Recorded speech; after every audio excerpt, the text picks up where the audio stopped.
ನಮಸ್ತೆ ಸ್ನೇಹಿತರೆ.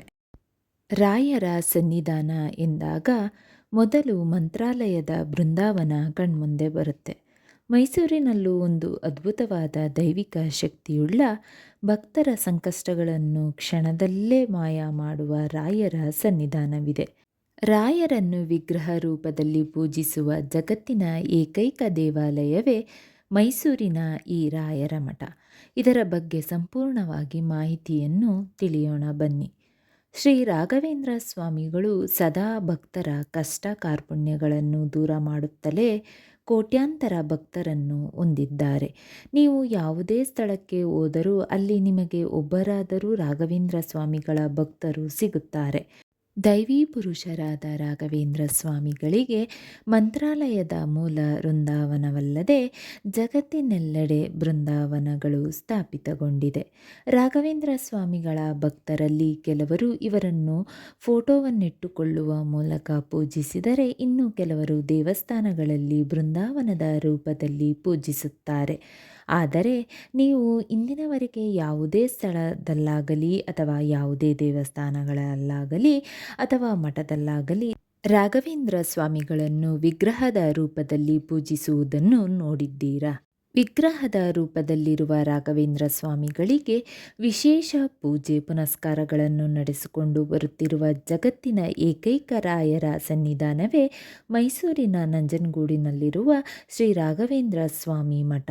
ನೀವು ಈ ದೇವಸ್ಥಾನಕ್ಕೆ ಭೇಟಿ ನೀಡಿದಾಗ ದರ್ಶನ ಪಡೆದುಕೊಳ್ಳುವ ರಾಯರ ಮೂಲ ವಿಗ್ರಹವನ್ನು ಯಾರೂ ಕೆತ್ತಿರುವ ವಿಗ್ರಹವಲ್ಲ, ಬದಲಾಗಿ ಸ್ವತಃ ರಾಘವೇಂದ್ರ ಸ್ವಾಮಿಗಳೇ ತಮ್ಮ ಇಚ್ಛೆಯ ಮೇರೆಗೆ ಕಾವೇರಿ ನದಿಯಲ್ಲಿ ಉದ್ಭವ ಮಾಡಿಸಿದ ದೈವಿಕ ಶಕ್ತಿಯುಳ್ಳ ವಿಗ್ರಹವಿದು. ಮೈಸೂರಿನ ನಂಜನಗೂಡಿನಲ್ಲಿರುವ ಈ ರಾಘವೇಂದ್ರ ಸ್ವಾಮಿ ಸನ್ನಿಧಾನವನ್ನು ಪ್ರತೀಕ ಸನ್ನಿಧಾನವೆಂದು ಕರೆಯಲಾಗುತ್ತದೆ. ಶ್ರೀ ಸುಜ್ಞಾನೇಂದ್ರ ತೀರ್ಥರು 1836ರಿಂದ 1861ರವರೆಗೆ ಈ ಸನ್ನಿಧಾನದ ಮಠಾಧೀಶರಾಗಿದ್ದರು.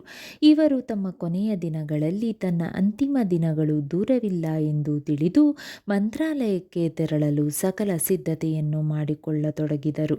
ಆ ಸಮಯದಲ್ಲಿ ಸುಜ್ಞಾನೇಂದ್ರ ಸ್ವಾಮಿಗಳ ಕನಸಿನಲ್ಲಿ ರಾಘವೇಂದ್ರ ಸ್ವಾಮಿಗಳು ಕಾಣಿಸಿಕೊಂಡು, ನೀವು ಮಂತ್ರಾಲಯಕ್ಕೆ ಬರುವ ಅಗತ್ಯವಿಲ್ಲ, ನಾನೇ ಸ್ವತಃ ನೀವಿದ್ದಲ್ಲಿಗೆ ಬಂದು ನೆಲೆಸುತ್ತೇನೆ. ಇದಕ್ಕಾಗಿ ನಾನು ಮೂರ್ತಿಯ ರೂಪದಲ್ಲಿ ನಿಮಗೆ ಕಾಣಿಸಿಕೊಳ್ಳುತ್ತೇನೆ. ಆ ಮೂರ್ತಿಯನ್ನು ತಂದು ನಂಜನಗೂಡಿನಲ್ಲಿ ಪ್ರತಿಷ್ಠಾಪಿಸಬೇಕೆಂದು ಹೇಳುತ್ತಾರೆ. ಕೇವಲ ಸುಜ್ಞಾನೇಂದ್ರ ತೀರ್ಥರ ಕನಸಿನಲ್ಲಿ ಮಾತ್ರವಲ್ಲದೆ ಇನ್ನೂ 3 ಜನರ ಕನಸಿನಲ್ಲಿ ಕಾಣಿಸಿಕೊಳ್ಳುತ್ತಾರೆ. ಆ ಮೂವರಲ್ಲಿ ಮೊದಲನೇ ವ್ಯಕ್ತಿ ಅಗಸನಾಗಿರುತ್ತಾನೆ. ಕಾವೇರಿ ನದಿಯ ತಟದಲ್ಲಿ ಬಟ್ಟೆಯನ್ನು ಒಗೆಯುವ ಒಬ್ಬ ವ್ಯಕ್ತಿಗೆ ಆತನು ಬಟ್ಟೆಯನ್ನು ಒಗೆಯುವ ಕಲ್ಲಿನಿಂದ ಓಂ ಶಬ್ದ ಕೇಳಿಸುತ್ತದೆ. ಈ ಶಬ್ದದಿಂದ ಗಾಬರಿಗೊಂಡ ಅವನು ಆ ಕಲ್ಲಿನ ಮೇಲೆ ಬಟ್ಟೆ ಒಗೆಯುವುದನ್ನೇ ನಿಲ್ಲಿಸುತ್ತಾನೆ. ಅಗಸನ ಕನಸಿನಲ್ಲಿ ರಾಯರು ಬಂದು, ಆ ಕಲ್ಲಿನಲ್ಲಿ ನನ್ನ ವಿಗ್ರಹವಿದೆ, ಆ ಕಲ್ಲನ್ನು ಕೇಳಿಕೊಂಡು ಒಬ್ಬ ವ್ಯಕ್ತಿ ಬರುತ್ತಾನೆ, ಆಗ ಕಲ್ಲನ್ನು ಆತನಿಗೆ ನೀಡಬೇಕೆಂದು ಹೇಳುತ್ತಾರೆ. ಎರಡನೇ ವ್ಯಕ್ತಿ ಬ್ರಾಹ್ಮಣನಾಗಿರುತ್ತಾನೆ. ಅದೇ ದಿನ ರಾಯರು ನಂಜನಗೂಡಿನ ಓರ್ವ ಬ್ರಾಹ್ಮಣನ ಕನಸಿನಲ್ಲಿ ಕಾಣಿಸಿಕೊಂಡು ಆ ಕಲ್ಲಿನ ಬಗ್ಗೆ ಹೇಳಿ, ಆ ಕಲ್ಲನ್ನು ನೀನು ಸುಜ್ಞಾನೇಂದ್ರ ತೀರ್ಥರಿಗೆ ತಲುಪಿಸಬೇಕೆಂದು ಹೇಳುತ್ತಾರೆ. ತನ್ನ ಕನಸು ನಿಜವೇ ಎಂದು ಗೊಂದಲದಲ್ಲಿದ್ದ ಅಗಸನು ಮರುದಿನ ತಾನು ಬಟ್ಟೆ ಒಗೆಯುವ ಕಲ್ಲನ್ನು ತಿರುಗಿಸಿ ನೋಡುತ್ತಾನೆ. ಆ ಸಮಯದಲ್ಲಿ ಕಲ್ಲಿನ ಹಿಂಭಾಗದಲ್ಲಿ ರಾಯರ ಮೂರ್ತಿ ಇರುವುದನ್ನು ಗಮನಿಸುತ್ತಾನೆ. ಅದೇ ಸಮಯದಲ್ಲಿ ಬ್ರಾಹ್ಮಣನೊಬ್ಬ ಬಂದು ಆ ಕಲ್ಲನ್ನು ಕೇಳಿ ಪಡೆದುಕೊಂಡು ನಂಜನಗೂಡಿನಲ್ಲಿರುವ ಸುಜ್ಞಾನೇಂದ್ರ ತೀರ್ಥರಿಗೆ ತಲುಪಿಸುತ್ತಾನೆ. ಮೂರನೇ ವ್ಯಕ್ತಿ ಮೈಸೂರಿನ ಒಡೆಯರಾಗಿರುತ್ತಾರೆ. ಅದೇ ಸಮಯದಲ್ಲಿ ರಾಯರು ಮುಮ್ಮಡಿ ಕೃಷ್ಣರಾಜ ಒಡೆಯರ ಕನಸಿನಲ್ಲಿ ಕಾಣಿಸಿಕೊಂಡು ಸುಜ್ಞಾನೇಂದ್ರ ತೀರ್ಥರಿಗೆ ತನ್ನ ವಿಗ್ರಹವನ್ನು ಪ್ರತಿಷ್ಠಾಪನೆ ಮಾಡಲು ಧನ ಸಹಾಯ ಮಾಡುವಂತೆ ಆಜ್ಞೆ ನೀಡುತ್ತಾರೆ. ಕನಸಿನಂತೆ ಮುಮ್ಮಡಿ ಕೃಷ್ಣರಾಜ ಒಡೆಯರು ಸುಜ್ಞಾನೇಂದ್ರ ತೀರ್ಥರಿಗೆ ಸಹಾಯ ಮಾಡುವ ಮೂಲಕ ನಂಜನಗೂಡಿನಲ್ಲಿ ರಾಯರ ವಿಗ್ರಹವನ್ನು ಪ್ರತಿಷ್ಠಾಪನೆ ಮಾಡುತ್ತಾರೆ. ಇಲ್ಲಿ ಶ್ರೀ ರಾಘವೇಂದ್ರ ಸ್ವಾಮಿಗಳ ಉತ್ತರಾರಾಧನೆಯ ದಿನವೇ ಸುಜ್ಞಾನೇಂದ್ರ ತೀರ್ಥರು ರಾಯರ ಪಾದವನ್ನು ಸೇರುತ್ತಾರೆ. ನೀವು ಮೈಸೂರಿಗೆ ಭೇಟಿ ನೀಡಿದ್ದರೆ ಆ ಸಮಯದಲ್ಲಿ ನಂಜನಗೂಡಿನಲ್ಲಿರುವ ನಂಜುಂಡೇಶ್ವರನ ದರ್ಶನವನ್ನು ಪಡೆದು ನಂತರ ರಾಘವೇಂದ್ರ ಸ್ವಾಮಿಗಳ ದರ್ಶನವನ್ನು ಪಡೆದುಕೊಳ್ಳಿ. ಇದರಿಂದ ನಿಮ್ಮ ಜೀವನದ ಪ್ರತಿಯೊಂದು ಸಮಸ್ಯೆಗಳು ದೂರಾಗುತ್ತದೆ ಎನ್ನುವ ನಂಬಿಕೆ ಇದೆ. ಪ್ರತಿ ಗುರುವಾರ ತಪ್ಪದೆ ರಾಘವೇಂದ್ರ ಸ್ವಾಮಿಯ ಗಾಯತ್ರಿ ಮಂತ್ರವನ್ನು ಭಕ್ತಿಯಿಂದ ಪಠಿಸಿ ರಾಯರ ಅನುಗ್ರಹ ಪಡೆಯಿರಿ. ಮಂತ್ರ ಈ ರೀತಿ ಇದೆ: ಓಂ ವೆಂಕಟನಾಥಾಯ ವಿದ್ಮಹೇ ಸಚ್ಚಿದಾನಂದಾಯ ಧೀಮಹಿ ತನ್ನೋ ರಾಘವೇಂದ್ರ ಪ್ರಚೋದಯಾತ್. ಓಂ ವೆಂಕಟನಾಥಾಯ